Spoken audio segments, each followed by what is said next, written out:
So these baby things, they come with a manual, right?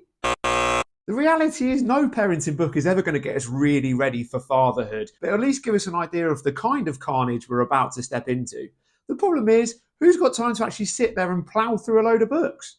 I'm pretty tired. So I've taken one for the team. Over the next 10 minutes, I'm going to be giving you the lowdown on 10 parenting books that will help you to level up your understanding, learn what's worth investing in, and still giving you enough time to do those important jobs such as updating your fantasy team and scrolling through TikTok. Don't do TikTok. A quick note, did I sit there and read all 10 from cover to cover?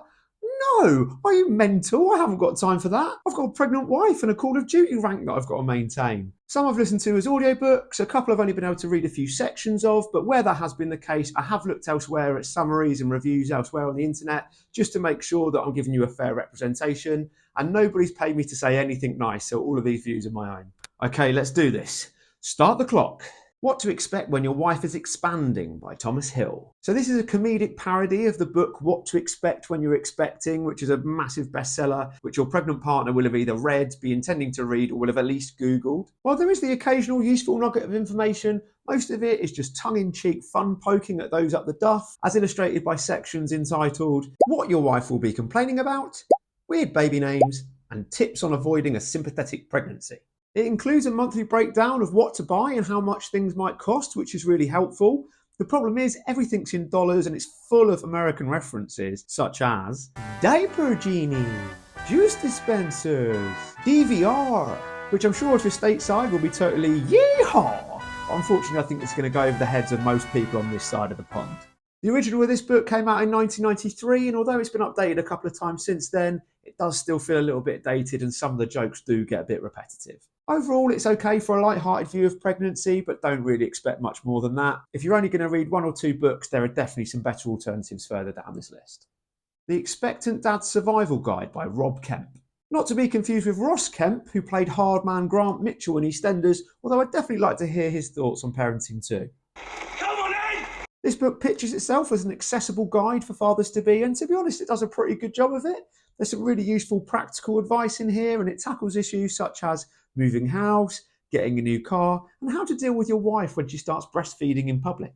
Doesn't shy away from the heavier content either. It tackles issues like miscarriage and sudden infant death syndrome, but overall the tone of the book is quite uplifting rather than something that's going to add to your anxiety. I like that it's written quite informally rather than coming across as preachy. It is quite a long book at just under 300 pages, so it's quite a lot to get through, but it is broken down into 4-week chunks to try and make it a bit more digestible. The only potential negative is it was written in 2010, so some of the information could be a little bit outdated, but generally speaking, the premises are universal, so it's still definitely worth a read. The Life of Dad by Dr. Anna Mashin. Well, it's written by a doctor, so that's a good start, right? I'm a doctor.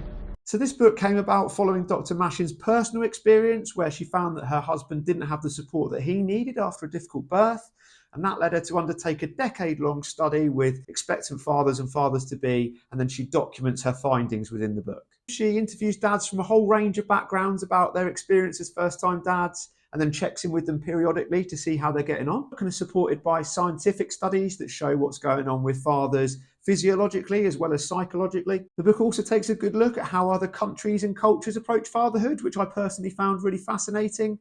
You definitely don't need to be a scientist to be able to read the book, but it is quite matter of fact. Get to the point, man! This one's going to appeal to those who are looking for a more informative, educational and sensible read. Parenting Hell by Rob Beckett and Josh Widdicombe.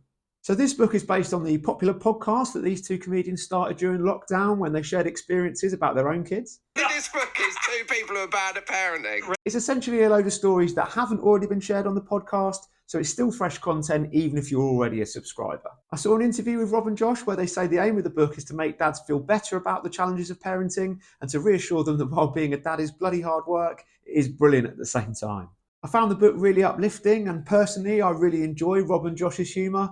I was a bit worried that you might need to have listened to the podcast because it'd be full of in-jokes and that you wouldn't be able to get it otherwise, but that's not the case at all. It's a really easy read and it's ideal if you're the kind of person who picks a book up, reads a few pages and puts it back down again rather than someone who smashes a book out in a week. If you're looking for hands-on practical tips or you don't really like Rob and Josh as comedians, this probably isn't one to invest your time in, but if you're looking for a good chuckle, this is definitely one to take a look at. Precious Little Sleep by Alexis Dubeef. The one thing I'm most nervous about in becoming a dad isn't the crappy nappies or telling of dad jokes. I've been telling those for years. It's the lack of sleep. I really don't think I'm going to cope very well.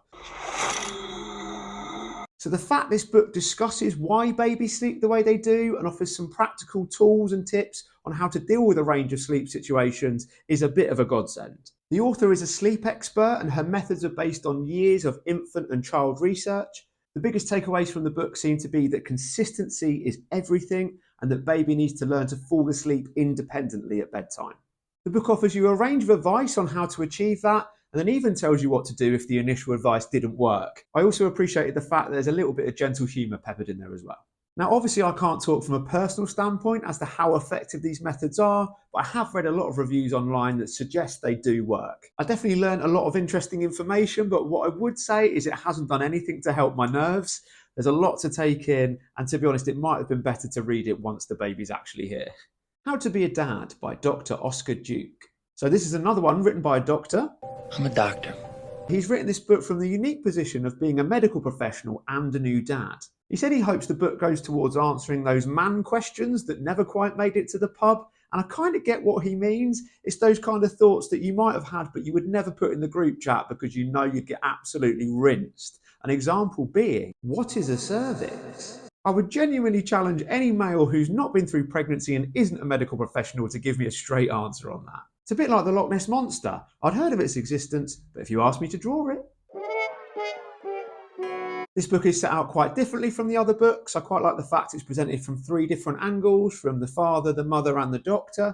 The latter part of the book goes into life after birth and covers the first few days and weeks after having the baby, which is really helpful. I found this book to be a really solid all-rounder. There's a little bit of humour in there amongst the scientific stuff, and it's fairly digestible at just over 200 pages, so I think it's suitable for almost anybody. Fatherhood the Truth by Marcus Berkman.